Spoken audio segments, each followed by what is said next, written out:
Est-ce que vous avez envie qu'on parle de la vidéo de MrBeast? Déjà, est-ce qu'il y a des gens qui ont vu la vidéo que j'ai sortie ce matin? Bah écoutez, pour résumer un petit peu ce qui s'est passé, j'ai dû être contacté mi-mai, je crois, ou fin mai, je sais plus, pour participer à une vidéo de MrBeast. Je me réveille un matin et je vois en notif, bon, plein de messages, et je vois surtout MrBeast vous suit.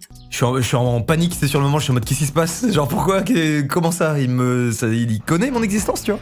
Et donc de là, je le follow, je le DM, et j'envoie juste un hey what's up, et il me dit hey, je tourne la plus grosse vidéo de ma chaîne le 3 et 4 juin, t'es chaud de venir?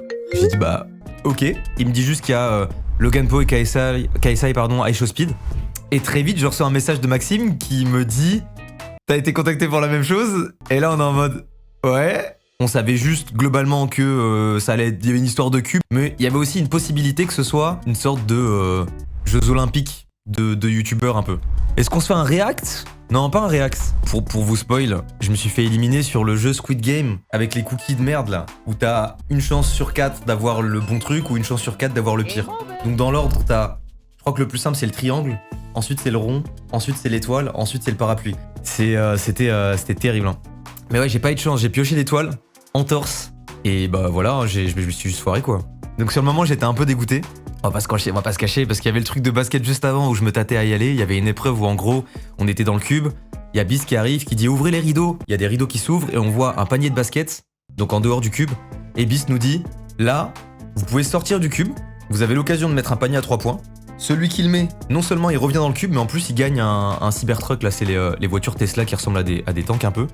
Par contre si vous ratez le panier à 3 points, vous êtes définitivement éliminé.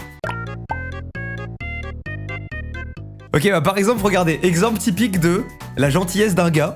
Je suis là, j'étais en train de faire mes petits plans, je sais même plus ce que je faisais, mais j'étais dans l'euphorie du truc, quoi, je découvrais le set, c'était trop bien. Et le mec vient me parler, mais... d'illustration.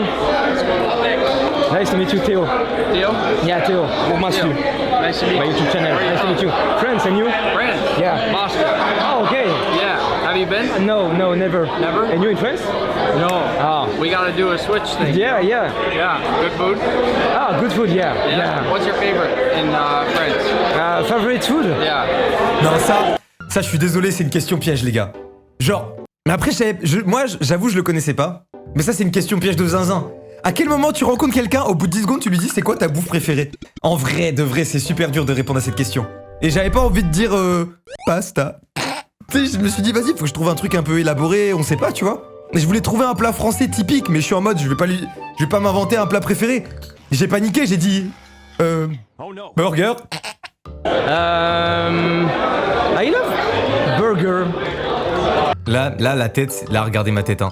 Ça, c'est la tête de quelqu'un qui sait il est en mode, voilà, la réponse, elle pue la merde, il y a zéro originalité. Même lui, j'avais pas vu, regarde la cam, il est en mode. But it's not French, but... I know. Yeah. That's like an American. Yeah. And you, favorite food? Pizza. Okay. Et là, je suis en mode, il vient... Attends, en fait, c'est la conversation de PNJ par excellence. Je me suis dit, il va me sortir un truc de zinzin de l'espace pour me poser cette question. Il répond pizza. Genre, il manquait un troisième gars qui arrivait et qui disait des pâtes, et on avait le trio des gens les plus neutres, plats, inexistants possibles. Voilà, donc on en est à ce stade de la conversation. Regardez la suite. Pizza's pretty good. Yeah. Right? Okay. Great to meet you. Yeah. See you. Aucune complicité. D'ailleurs, ah oui putain, un sujet que je voulais aborder aussi. C'est vrai qu'on ne voit pas beaucoup, j'ai vu des gens un peu râler et dire ouais on ne voit pas beaucoup les Français sur la vidéo, c'est dégueulasse un peu les Américains, la façon dont ils se comportent avec les Français. En vrai faut prendre du recul, déjà je pense pas qu'on nous ait cut volontairement mais c'est 50 personnes qui se connaissent pas, qui parlent pas la même langue, qui se retrouvent dans un cube. Forcément c'est compliqué déjà d'avoir des conversations vraiment construites on va dire. Et MrBeast, la base de son public ça reste quand même un public américain donc je pense que globalement, c'est normal aussi qu'eux soient plus à l'aise et qu'ils mettent en avant des Américains et des Anglais parce que c'est plus logique plutôt que d'avoir nous qui parlons français ou un anglais un peu approximatif, tu vois. Je m'étais rendu compte que l'anglais ça posait un peu problème quand j'avais fait l'interview avec Tom Holland en 2023, je sais plus, 2022. J'avais fait une interview avec Tom Holland et je m'étais rendu compte que, vas-y, l'anglais, j'ai un niveau très scolaire en fait et ça me permet pas de tenir des vraies conversations et d'avoir des délires avec des gens très poussés. Sauf cas où le mec prend vraiment le temps d'articuler pour que je capte bien, mais s'il a un accent et qu'il débite vite et qu'il a pas le temps, c'est un peu galère, tu vois. J'ai parlé aussi beaucoup avec... alors je crois que j'ai écorché son pseudo dans ma vidéo. C'est Andrea Bottez, donc c'est ça. Andrea... Ouais, c'est Andrea Bottez, qui est une joueuse d'échecs. Très cool aussi, elle est venue me parler d'elle-même et tout. Je lui ai dit que je parlais pas bien anglais. Elle m'a dit ah, et du coup elle faisait des efforts pour articuler. Elle parlait quelques mots de français, c'était trop bien. C'était trop cool aussi.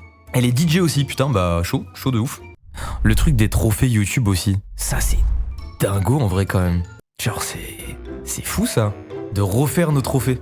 Et ça j'avais lu un truc comme ça dans le contrat, mais j'arrivais pas à comprendre ce que ça voulait dire, parce que bon du coup forcément on a signé des contrats. Et il y avait un truc qui disait, qui parlait de trophées YouTube. Je comprenais pas. J'étais en mode bon, vas-y, tranquille quoi. Et en fait ouais, c'était une sorte, je pense, d'autorisation pour dire vous êtes ok pour qu'on refasse votre trophée YouTube. Alors les chocolats, très très bons les chocolats Feastable. Tu fais plus tes tresses? Si, c'est juste que là je les ai défaites et je laisse mes cheveux comme ça. J'aime bien. Ça change un peu. T'as parlé à MrBeast? Ouais. Pas... Si, il y a eu quelques plans de filmer, mais surtout en off. Il m'a proposé de faire une partie d'échecs. Malheureusement, je ne joue pas aux échecs. Je vous fais des bisous. C'était Mastu. Bye bye. Putain, c'est trop bizarre de faire une outro de youtubeur en live. Surtout que là, j'ai pas mes scènes habituelles, donc ça va cut très brutalement.